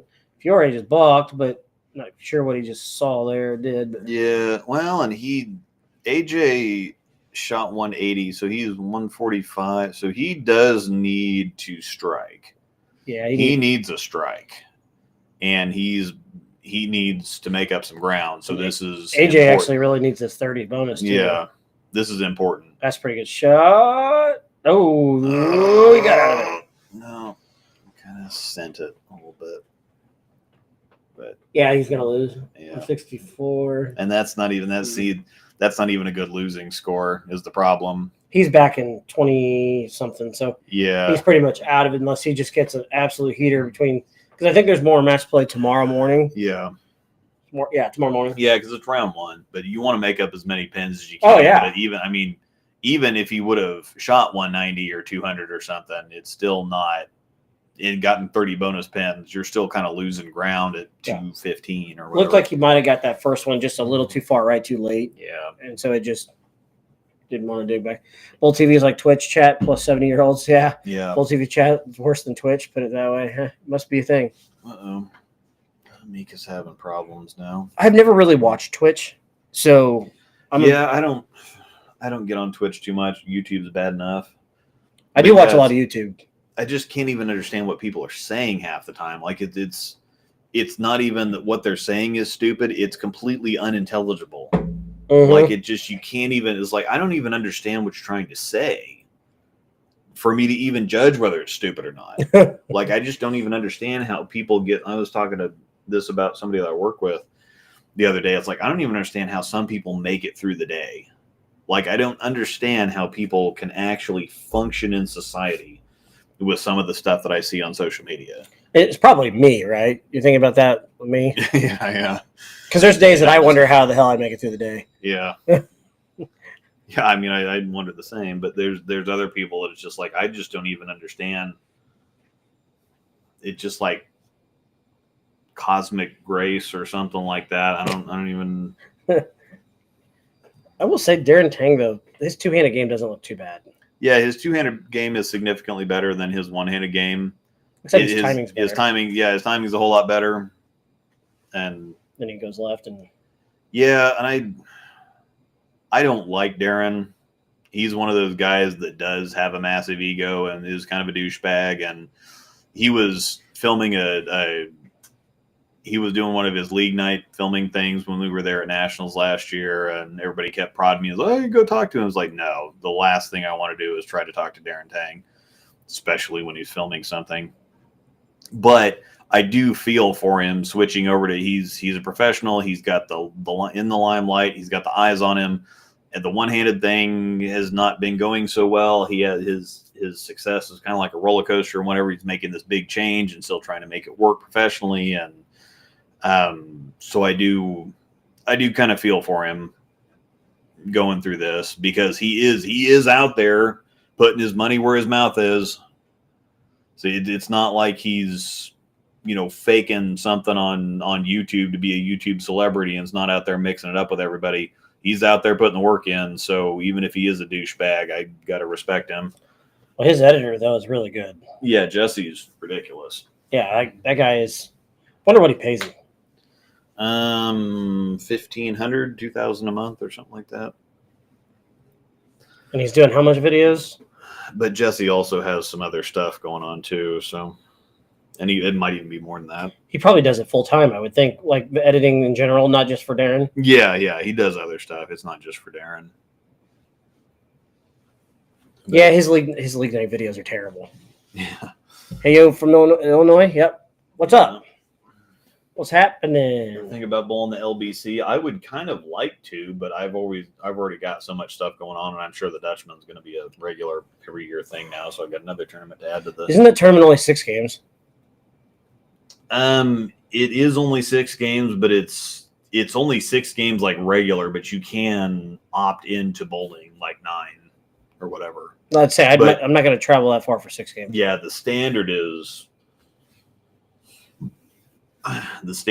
like 6 or something. Yeah, I always felt like his happy personality was always a mask. Didn't feel super authentic, more of a brand. Yeah. Yeah, Darren's a douchebag. Darren also makes good money off his Twitch. I don't know if how dedicated he still is to his Twitch, but he used to have a very big Twitch account. Yeah, and that's kind of the bigger thing. Yeah. And he'd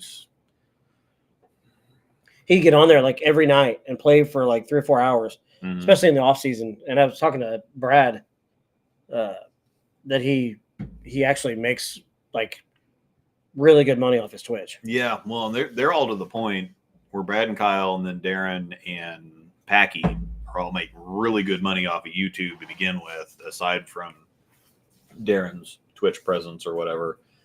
So, don't you know? Bump it up.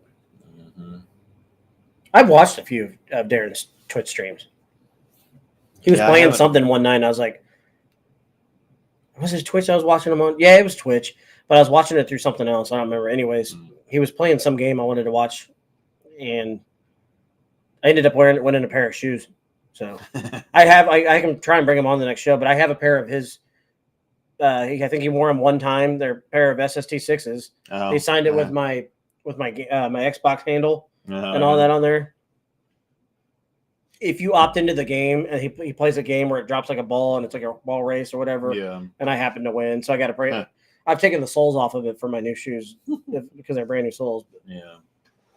I'm not going to use them. Yeah. Honestly, I probably would have used them if he didn't mark Sharpie all over them. Yeah. They're the. Brad said yesterday he wants to bowl well, but he wants bowling to get more attention. Yeah, it needs more attention. The more cameras, the better. He's right. He is right. Yeah, I'm just not sure it's going to happen. I would like to see the World Bowling League like we talked about. I'd like to see it at least try to get off the ground like it is, but at least try and give it a go and see where we can go with it. Because if bowling can get on a big worldwide national stage with live golf type money behind it, there's a chance. Now, live golf, just to kind of give a comparison on it, live golf is, I like the product. I like the team aspect of live golf. I like that they play the singles, but also at the same time, they play their doubles or their team. So their combined scores throughout go into the team aspect of things. So I like that and how creative and unique it is. But the product itself doesn't seem like the hype is there when it first came out. Yeah. That's what I'm worried about. Because bowling has tried doing overseas.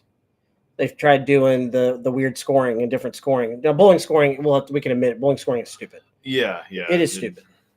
It's hard to think of a better way to do it. Yeah, it really isn't, is there?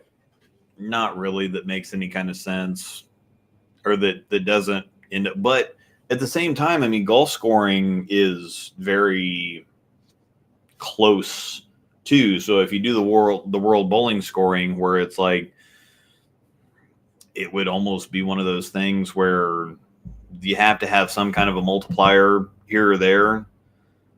But I would like to see it a little bit lower scoring, but at the same time, stringing strikes together is important, but you can get screwed out of things sometimes too. And so I think that I think if it's scored closer to golf, it would probably be better, because then you wouldn't get screwed out of, it's like, okay, I had 10 strikes this game, but I only shot 250 as opposed to somebody else who had 10 strikes and shot 270. Yeah. It's like, okay, well, why is one birdie different than another birdie? I agree. I agree. It's just one of those The weird one things. the one thing I do hate about Live Golf, though, before I forget to say this, is it doesn't feel authentic to me because they play in shorts. Yeah, it just kind of feels like a casual for fun. Like type they're of out thing. drinking, having a good time. Yeah. Now, that's not the biggest problem with the Live Golf by any means. It's still a professional type event, and they put on a great product, like live experience for those tournaments. It's really neat. If you ever really watched any of them, they are like production wise, since they've gone to actual TV, it's pretty good. But just watching them play, because they've got really good freaking golfers in that. Mm-hmm. All the PGA guys that left to go over there are some players. I mean, like, DeChambeau, for one, is one of the most popular golfers on the face of the planet right now. Watching the guy playing shorts is just really weird. Mm-hmm. Now, if he's doing his own YouTube video or something like that, where I like seen a couple of his, he does the break. Is it break 80 or break 60? I can't remember what it is that I've seen him do. Like now that kind of stuff, yeah, you can wear shorts. But just if you're doing a professional type event, I don't know. Mm-hmm. That's like seeing these guys bowling shorts. Yeah. It would just be weird, wouldn't it? Mm-hmm. But I think if they bowl pro-ams, they should be allowed to wear shorts. Yeah.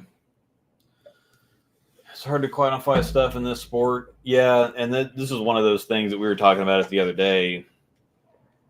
That I really feel like I want to do some type of video or something where I just go out there and just throw the ball straight and just say, I mean, if you're good, you can average 210, 220 just throwing the ball straight down the lane. You don't even have to execute a bowling shot. You can just walk up there and chug it and pick your random spares up. You could literally average 220 just not throwing bowling shots, just chugging it down the lane, screw the lane pattern, screw ball selection, whatever else. Yeah. I could chuck a black hammer. I could chuck you just take a spare ball or something, just chuck it. Yeah, and average a bunch. And so, so when we see people shooting 180s or 180s or 190s on these tougher conditions, it's like, well, if you just chuck the ball down the middle, you could shoot 210 or 220. So why are we even screwing with this? This is kind of dumb. Yeah, what am I doing in life? Man? That sounds like a lot less work. Yeah.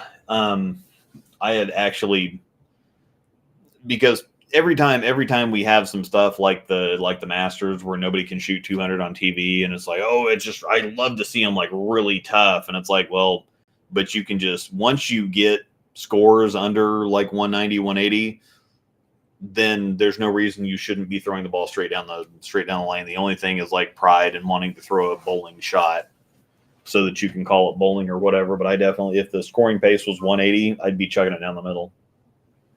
Well, then why the hell am I not doing that at Swiss? Yeah. Well, that's the other thing is that I kind of want to. I'm being serious right now. I was thinking about drilling. I was thinking about actually drilling something right-handed and making a video and just like chucking it straight down the middle. Why not do it? Yeah, that's when I'm. Oh, my hip. Kind of seriously thinking about it. My hip. Oh. So, what time we got here? Oh, 7:30. 7:30. So. Okay.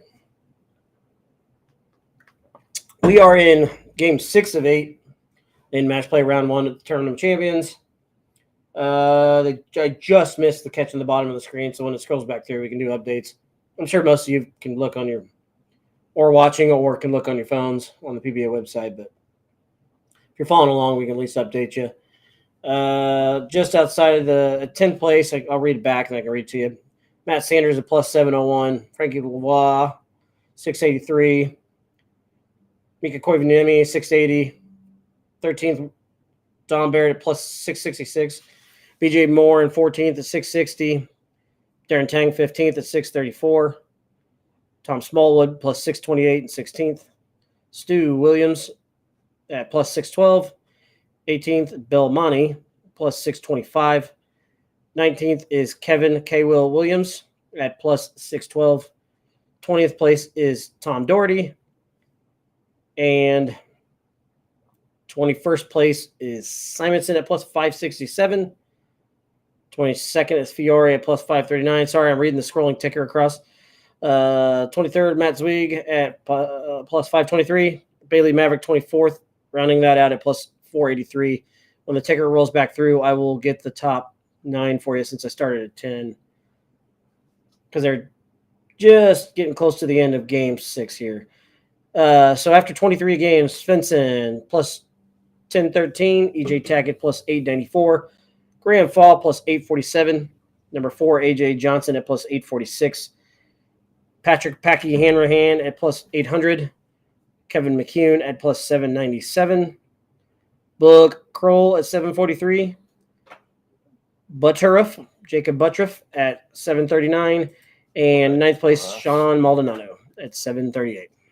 Let's see. Match play round 1, then they got match play round 2, match play round 3, 8 games. Cut to top 9 for the Tournament of Champs, so they're going to do the top 9 thing again. The prelims, Saturday at 5 p.m. What are these all? It's probably going to be all Ohio Central Time, maybe? Ohio's in the Central Time, I believe. I think so. And then Sunday, April 20th is 3 p.m. My little brother's going to be 40 on Saturday. Sweet. Catch back up to his wife. That's right. Angel's going to be 44 in 2 or 3 weeks. Second. Coming up. Yeah. And then I'll catch up to her. It'll be the first time she's ever 44. Mm-hmm. Just saying. I'll catch up to her in August. It's Easter weekend around these parts and everywhere else. Yeah. This coming weekend. Also, it's WrestleMania weekend for those that celebrate the WWE. I personally am a big wrestling fan. My daughter's gotten that way, so don't make fun of me if you think wrestling's fake and you hate it. Don't judge me.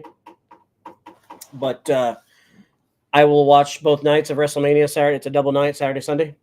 So, yippee. Looking forward to it. At least we're not doing that 17-step ladder mess. Yes, that was terrible. Yeah.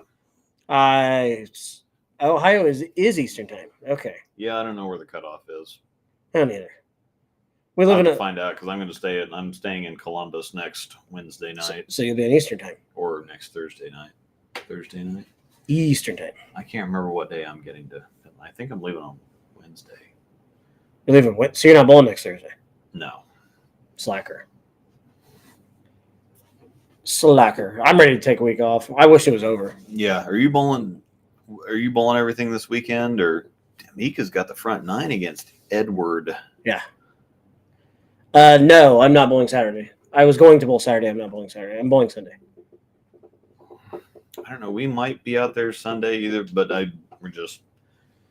Angel's going to bowl with Cole, but I'm going to spend a lot of money. We had something come up, and I was planning to bowl on Saturday, but I'm not. We had something come up, so I will not be doing that. Yeah, come on. You can come up. Why not? Yeah, we're going to bring Cole? When I go to Pennsylvania, I'm bringing our daughter back. Yeah, I remember you saying that. Because her great-grandma is not doing so well, and so get her some time with Grandma. Good. Daughter lives in Williamsport, and I am bowling the Dutchman in Palmyra, which is a couple hours away. So I'm going to bowl over the weekend and then go spend a day or two with daughter's family in Williamsport, and then she's going to ride home with me. Francois. Oh, go. Fran Coyce. Oh, yeah, Fran Coyce. Oh, man, he can tie. Oh, no, that was it. That was the hit. Oh, 50. Oh, man, and that was the hit. Yeah. Fran Coyce keeps him up there. John Cena joining the dark side to bring balance to the universe is somehow poetic. I agree. I'm actually really excited for that. Like, you guys can tell me to kick rocks, wrestling is stupid, but I'm sorry. I'm looking forward to it. It is a man's soap opera is what it is. So, and some of these kids that are out there these days are freaking athletic as hell. Fran Coyce. Ah, boy. So, yes, it's going to be fun.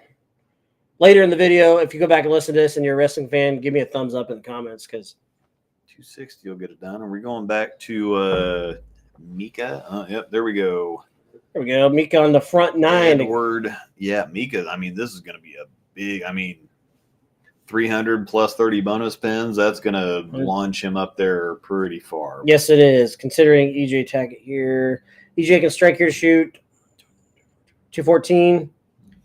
And he delivers and 214 for EJ. So Mika can beat him by 115, Yep. 16, Yep. something like that. So Mika grabs a chamois, wipes Not it off. gonna catch him, but gonna No, but that's going to make some hay get a there. whole lot of work done, even if he doesn't shoot 300. Mika stepping up for the first one of the 10th on the front 9 here. We're getting the good cam on it.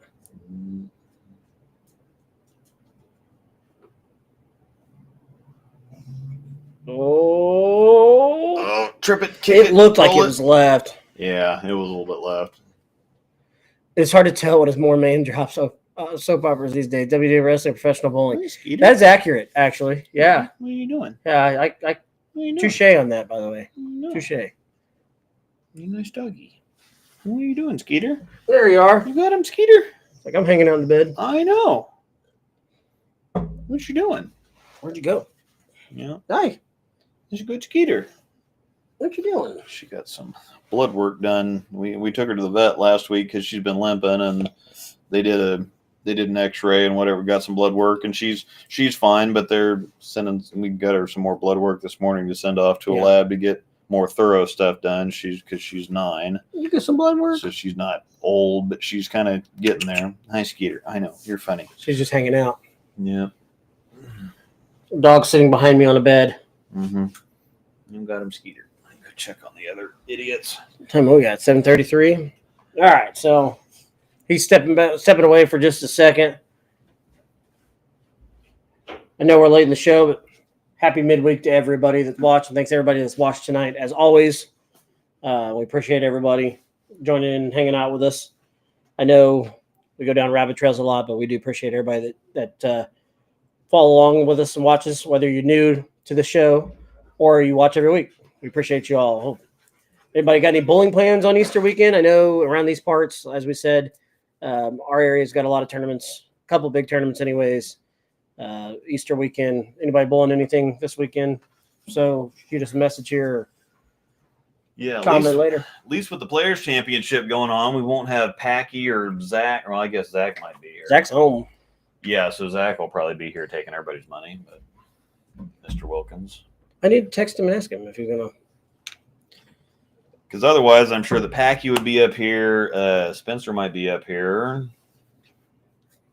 So I got a funny one for Wilkins. TJ Rock might be up here. I got a funny one on Wilkins. Mm-hmm. So do you remember when we were in Tulsa and Zach was throwing a fit about how the fire alarm kept going off in his building, his hotel room twice? Yeah.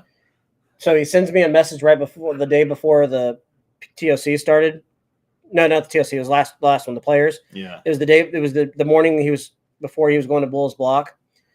He sends me a video. Ethan just threw a backup ball. Yes, he did. Yeah. He sends me a video of him in his hotel room, and he's got shaving cream all over his face, and the fire alarm is going off. The fire alarm is going off. How does he have such bad luck? I gotta find it. Hi, Skeeter. What are you doing? You're a funny little doggy. I know. With them big ears. Hi, Buck. Come here, Buck. Hi, Buck. What you doing, Buck? I know. Hi, buddy. I know. I was making sure he didn't curse. Yeah.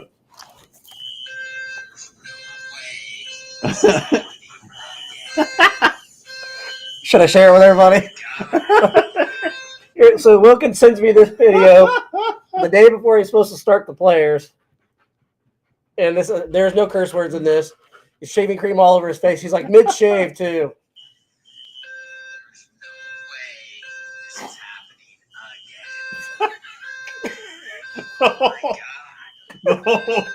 The whole weekend in Tulsa. I texted him back and I was like, "I'm sorry, buddy. I love you, but that's hilarious." Guy lives out of hotels. Yeah. And it's the worst luck. Hey, what are you doing? And you know what's funny is he stays in Hilton's, a lot of Hilton's because Yeah. he's got points and everything. Yeah. We normally stay in Hilton's too. So They're nice hotel rooms, right? doing, Buck. just celebrating Easter this weekend for me. I take my breaks from bowling when I can. Yeah, I don't blame you on that. We don't have a ton going up. Leagues are getting ready to end. I'm going to take some time off this summer to get my finger healed up. It's still bothering me. But I'm going to try and bowl some stuff while I can here at the end of the league season before things shut down for summer leagues and whatnot. I mean, there's still some stuff to bowl. Shout out to my daughter who bowled her first Pepsi this weekend. Pepsi tournament, bowled really well too, by the way. I think she's in second or third. So she did really well. I'm proud of her for that. Trying to get her to do some more bowling. I think the more she does it, she'll really like it. But in her Cool Wick jerseys, didn't she look cute in her Cool Wick jerseys? I need to get her some more. I'm signing up for the summer. I can't read so far with the Summer Ball League PBA Sports Shot. Sweet. I don't think we really have any sport pattern leagues around here. They are in Kansas City, but it's too far of a drive from us in Topeka to do it. I know that Westridge runs like Paul Baumgartner, Trevor's dad, runs the youth one, but allows the adults to come in and practice for $10. So they bowl. What's Wolf?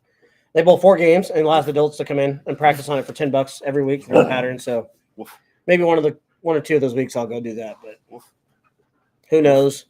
Man, you still don't go to nationals for like 9 months. Yeah.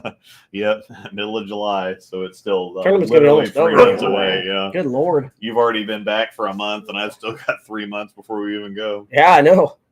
Like we're leaving 3 months from tomorrow. I'd love to go back and do some things different down there, and I think things would be a lot different. But I think you're going to whack them. I do. I think you'll like them. I hope so.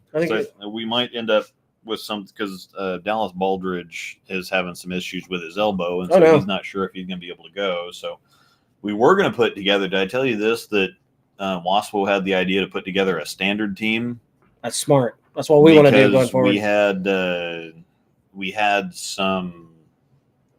We were only at 7 people, and we got Chaz and Ryan Klaus and James Hoff and me and Waswo, Chaz and Dallas, and we needed some extra people, and so Waswo was thinking, it's like, okay, well, he was going to see Brian Strickland, I guess, is in the right zone. Waswo and I have regular averages, but they're not like super high.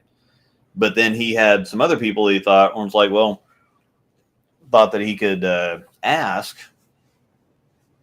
and their averages were a little bit lower. And he got to looking at the numbers. He's like, I think we could actually pull off a standard team here. And so on the standard team, you can only have, even if your team average is under the cap, you can only have 2 people on the team whose averages fit in the regular division individually. And so Waswo and I are over, but Brian Strickland is at 175 and the cutoff is 176. That's just Nationals average, right? Yeah, it's the Nationals average. And so Strickland's under by 1 pin, and then Waspo's got a couple people that are at 160, whatever Nationals averages. But if Dallas can't bowl, then that means that Waswo or I are going to have to move up to the A team, and then we're going to have to find somebody else for the standard team, which shouldn't be as hard as finding somebody for a regular team, but we're just not sure what's going on with Dallas yet. Well, that stinks. So his elbow's not doing great, I guess. That's no good. Guys, what are you doing? Celebrating Easter weekend this weekend for me. I take a break from bowling when I can. Yeah, I get that. I think I said that. Going to be spending time with the kids for Easter. Awesome. Good deal. Sounds like fun. Sounds like a darn good time. Bologna tournament should be a lot of fun and tasty. I know, right?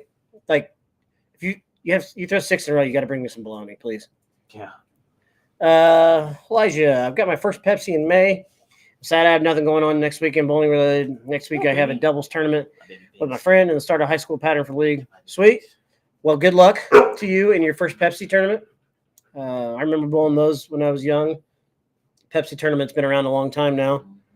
It's kind of cool to see that Pepsi still does that for youth bowling, so it's pretty neat. You go outside. So good luck to you on that.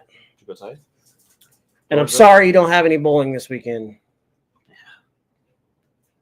Go outside. The door's open. Yeah, go. Get. Do your thing. Bye. I'll be a Dutchman in June. Sweet. Yep. Fred, we will be there next weekend. Fred, you better get some bologna. Mm-hmm. You know, I really want a fried bologna sandwich now. Like, bad. So they're going to take me to Dutchman channel. Yeah, fried bologna sounds really good. They're going to take me to Abbey Burger, which I think is in Baltimore. So I say no idea what that is, but it sounds good. And then apparently there's some good breakfast place, some like amazing breakfast place. And then they're going to take me to the brewing company that does the smoogies and the smoothies and whatever else. Never heard of it. They actually do, like, it's a brewery that does smoothies? Yeah, they're alcoholic smoothies, and they're ridiculous. And Trevor's going to send me like $200 to buy like everything. Like Bumgarner? Yeah. Because I had him try a... They can travel? They're smoothies. Yeah, well, I'm gonna stick them in a cooler, and they can. I mean, they're beer, so they can get warm. They sit warm on a shelf, so they can travel. Okay. I don't know. Sounds tasty. I would try it. I don't know if I would go for a beer smoothie. Yeah, it's one of they taste like there was a root beer cola or no, like an orange cola or whatever. I would do that. That tastes like a root beer float. I would do that. I like some root beer. I do like me some root beer. I will say that. So, and then they're going to take me to... Okay, that's, I guess... That'll be fun. You have to let me know how the Dutchman goes and text me and tell me how you bowl. Mm-hmm. Because what time do you say you bowl on Saturday next week? 7 p.m. Oh, I don't know. We don't start bowling the over 50, under 50 until 1 o'clock. And they've capped it at a certain amount of teams. I think we're 4 on a lane for 6 games. Mm-hmm. Yeah. They have like 20 teams on the waiting list for that. Yeah. For doubles. I will be honest with you. If I realized that we were going to be 4 on a lane at Summit on the house shot, I don't know if I would have participated. Yeah, that's okay. That sounds terrible. Yeah. All right. So we're going to go to the brewery. This place is already a high friction center as it is. So everybody knows the one that I'm talking about for next weekend, the over 50, under 50 I'm talking about. And yeah, they're so we're bowling 6 game blocks, center's full, and it's 4 on a lane on a house shot. So you do the math there and tell me how much fun that's going to be. My browser's having a stroke, but thank you. I'll try my best, but it's at Jack 60. And I'm not a fan of the pin action there. It doesn't like me. The Pepsi. Is that Jack 60 is where the players just was, correct? Yeah. So we were actually talking about that at the beginning of the show. I don't know. Plastic pins, man. Yeah, they're on the Brunswick's version of the Twister pins. I can tell you exactly. I mean, we know how to strike on Twister pins unless they're a gauge. Yeah. Unless they're a gauge. Yeah. Twister pins do not like sharp ball reaction. They like rounder shapes and they like hitting light. If you hit the pocket, you're probably going to leave something. If you have rounder shapes and you hit them light, they'll fly all over the place. Yes, they do like to be hit light. So the whole saying of hit them thin, watch them spin, and Twister pins are really good. Another thing, the way to attack them is the straighter you can play them. So tighter angles on those, the better. Definitely. This will be my first time on a sports shot. It's best to test my skills in the league, more luck than anything. Yeah, absolutely. That's a good time to do it, for sure. Testing your skills in the league, that's always wise. Instead of getting out there and going to the tournament and making yourself look bad, right? Would you like a cold water? Nah, I'm okay. Okay. It's not as hot as I thought it was. I will take a sip, though. But yes, wise you are to go test it out and not go get your butt kicked. I'll definitely keep that in mind. Yeah, you have to report back on the comments of this video or reach out to one of us and let us know. Actually, yeah, because you don't bowl that till May, so you can just reach out to one of us and let us know how you do, because curious if what we just told you will work for you. Are you one-handed or 2? It looks like in your profile picture, it looks like you might be 2. Yep, 2-handed.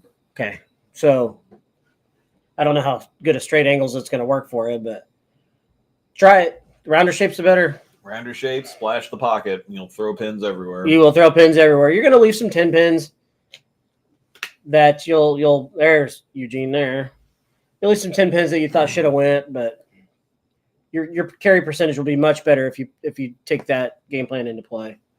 Eugene Mack. We bowl on a lot of those style of pins around here. Our home center is actually wood pins. So we have the normal, I call them normal pins, but almost everywhere else we bowl, it seems like they're twister pins anymore. They have twisters at both places in Topeka, and then they have twisters in Belton. I think that's it. Actually, now that I think about it. Around here anyway, for now. Summit's got wood pins. Gladstone's got wood pins. Sterling's got wood pins. Olathe's got wood. Olathe's got wood pins. I think everybody else but them. Lunar's got wood. Mission Bowl and Olathe's got it. Lunar's got wood. I wouldn't be shocked if Lunar would, yeah. I wouldn't be shocked though if Lunar, but Aaron's ends up going full string at some point in time. Yeah. There's live music at Hollywood Casino with the Dutchman on Friday and Saturday nights if you like that. Oh. Okay. Yeah, I know that one of those nights we're gonna go to the brewery that does the smoothies and the smoogies. And then we'll be at Abbey Burger one of those nights. And apparently there's some great breakfast place to hit before the tournament. So we'll probably do that on Sunday. I like breakfast food. But we'll see. I know we're bowling at 7 p.m. on Saturday, so I know we're definitely not going to stay out late that night. So not only do I now want bologna, like a fried bologna sandwich, but now I want like a breakfast burrito. Thank you. I'm hungry now. And I ate before I came over here. Butt rough.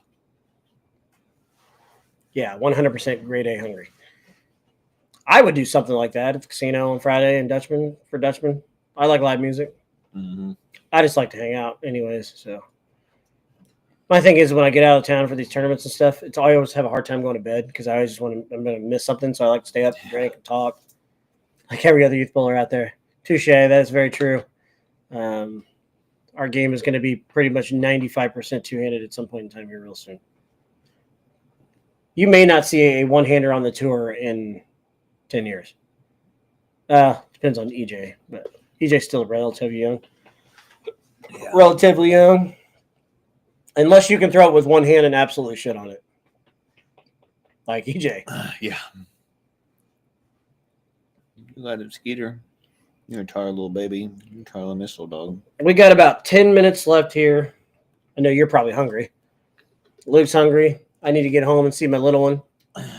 Getting that way, so let's just go on ahead and head towards wrapping it up. If you got any last minute questions or comments or whatever, just go ahead and put them in here. We're about done with game 7 of round 1 of match play.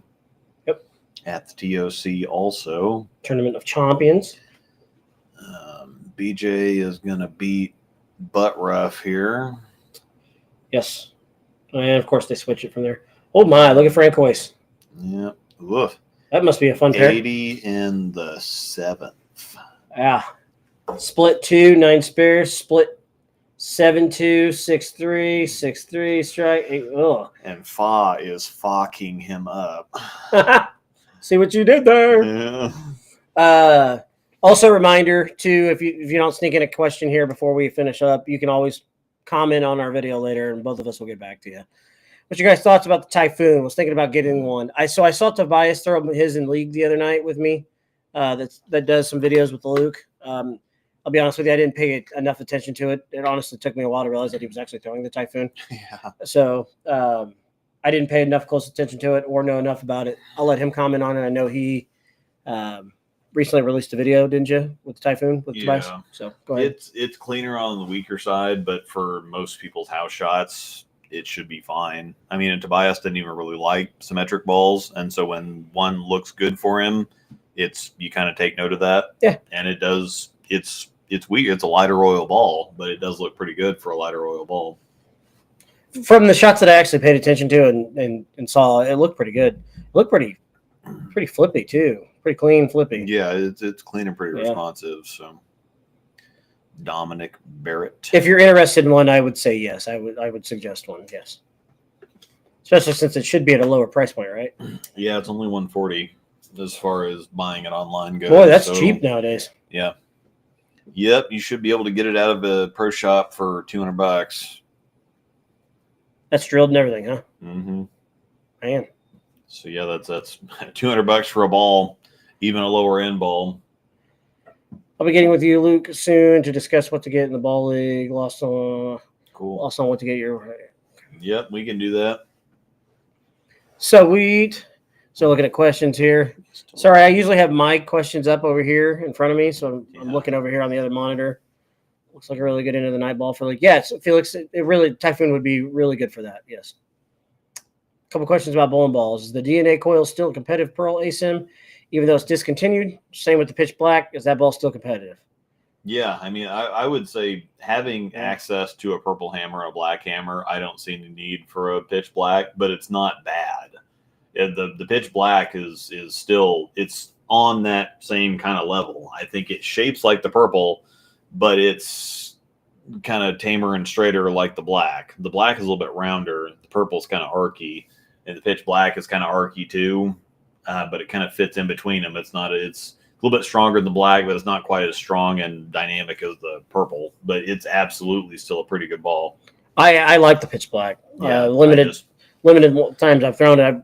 I've liked it. I like the purple hammer too. So yeah, I just with the purple and the black, I just don't have any use for the pitch black. So, but yeah, the DNA coil was one of the better. Is kind of quietly really good. It acted a lot like a reality check, which I thought was pretty good. So, I would say it's still competitive. Thoughts on the Cypher Pearl? It's probably going to be pretty weak, but it's got the Theorem Pearl cover on it, so it's kind of like a Road Warrior type of ball, but it's going to be stronger in that. All the Brunswick and Motive covers are stronger than what Storm has out, so it should be pretty good. But I did finally get pissed off at the Theorem in Emporia, and we took it to Johnny's on the spinner, and we took that shine completely off. It's gone. Shine's gone. Johnny and I got second in doubles in Emporia. Yeah. So sweet. Yeah, won't complain about that. A little bit of monies. Does the Typhoon hook more than Luke's first night run? Yep, it should. I think anything would. My mix hooked more than my first night road. Impressive. That's impressive. We can dump on the night road again. That was a fun night, and the memes were good. We haven't had any memes in our thing in a while. We need some good memes. Yeah, Kendall, you need to get some memes going again on the. Yeah, please. And the breakdown pair. It's been kind of boring. Yeah, I know. Help us out. We need some fun stuff in there. I only asked about the pitch black because that's what I can get. That's what I can get as urethane at the moment. Kind of want one soon because the urethane would be nice for how many terms I got to come up. Yeah, pitch black is fine. Nothing wrong with a pitch black. No, I agree with that. If you can throw it in a tournament and you don't have access to the other ones, get a pitch black. Yeah. They're great. 3,000 get 3 of them is a good tier in my opinion. I don't remember what we did with mine. We took the shine off and then we brought it back to something. I don't remember what it was. I was thinking that would be a decent step down for my promotion. No. Typhoon, yeah, it would be a good step down for your promotion. Did you miss something? No, I was just trying to find the reference to what he was the one that asked about the thoughts about the Typhoon. So, okay. Yeah, Typhoon would be a good step down from the promotion because the shape it's that rounder, more continuous shape, so it shapes a lot like it. It's just cleaner and sharper. Cypher Pearl is amazing. I've heard a lot of people like the Cypher Pearl. I think I imagine it's pretty good. I would have liked to have thrown one if Brunswick wouldn't have sent it, but Angel's happy with the rally. So rally. That's right. They sent you the wrong one, didn't they? Yeah. Cypher Pearl video would have done better because nobody cares about Columbia balls. But did you hear about Bowler's Paradise? I did not. What happened to Bowler's Paradise? Yeah. Ben from Bowler's Paradise. I was going to mention this earlier, but yeah, Ben from Bowler's Paradise is taking a sabbatical. He's kind of done with the YouTube grind, and so he's going to take some time off. And this is a good time of year to do it. I'd like just take the summer off and then get back to it when leagues start up again. He's just kind of burnt out, and he's another one that does good videos. Yeah. Yep. Isn't there a website called Bowler's Paradise? Yeah. Does he do it for them? I'm not entirely sure how that all works out, but I was thinking about seeing if he wanted to be on the show sometime and talking about it because he's trying to get out of bowling stuff, and so why not show up on a bowling show and take more time out? I mean, it's worth a shot. See if maybe you can talk a couple minutes about it. Yeah, I'll send him something and see if he wants to talk about it. But yeah, it's just one of those things. It's a grind, and it just gets kind of overwhelming. Not necessarily overwhelming. It's just like I don't want to spend all my free time making bowling videos. Like I spent the whole week, like the Masters is on this weekend, and I spent the whole weekend up watching it on TV while I'm editing bowling videos. And I would just have liked to have put something in the smoker and watch the Masters this weekend. But it was kind of on in the background while I'm doing bowling videos. That would have been perfect weekend, by the way, to do that. Mhm. I know, right? Really nice weekend. I could have put something in the smoker and it would have been awesome. And nope. He said the torpedo is junk. I'll have to. Did he post a video on this or something? The torpedo direct hit, I think, probably is pretty good, but the torpedo looks too much like the hammer effect, and it's just kind of a jerk stop machine. Jerk stop. Mm-hmm. All right, checking something out there. Oh, my hip is killing me. Yep. All right, so we're probably gonna go ahead and wrap it up here. We're close enough, and they're about wrapping it up there too. And I'm hungry, and Measles is kind of hanging out. What you doing, sweetie? I'm gonna go spend some time with my little one. Yeah. Before she goes to bed. So if nobody's got anything to finish up here, we will be back in a couple weeks because I'm going to be gone next week, but I will be back for the following week. Angel may not let me do it with Chris being here because Chris is going to be here for like a week and a half. I'm going to bring her back with me. We'll be back on Wednesday afternoonish. Okay. If we have to take a couple weeks off, got to take a couple weeks off. It's fine. So yeah, we might have to take that night off, but Are you talking in 2 weeks? yeah. Yeah, I'm flexible. So Whatever. Might be 3 weeks. I'm flexible. No problem. Yeah, the direct hit's not really supposed to hook. It's got a very, very weak, like not plastic, but I go ahead and turn everything pretty off weak here. cover on it. So, all right. Well, thanks everybody for hanging out. We will see you in either 2 or 3 weeks. It'll probably be 3 weeks, I think. That's so fine. it'll probably be into May. I'll have a Dutchman recap. We'll have the Tournament of Champions recap, whatever else is on the Tournament of Champions, and then we'll have the Battle of the Brands, and then we'll have the PBA playoffs, 27th through the 30th. Yep. So but the playoffs championship won't happen until the end of May. So we'll have the TOC, the Battle of the Brands, and some playoffs action to talk about, and then a few other things, and we will have a better idea what it's going to look like for the PBA going forward once the Fox deal is over. Yep. Looking forward to get some more info on that. So, yep. Okay. All right. Yep. Thanks everybody for watching. Good night. Max, we'll see you in a week. I'm leaving a week from today. I'll be in this time. Next week, I will be in a hotel room in Columbus. So, yeah, Corgi videos are always appreciated. See you in the Discord. So, Happy Easter, everybody. Yeah, happy Easter. That's this weekend. Yep. Have a great Easter weekend and kick back, relax. Yeah. We will see you in a few weeks. See you guys.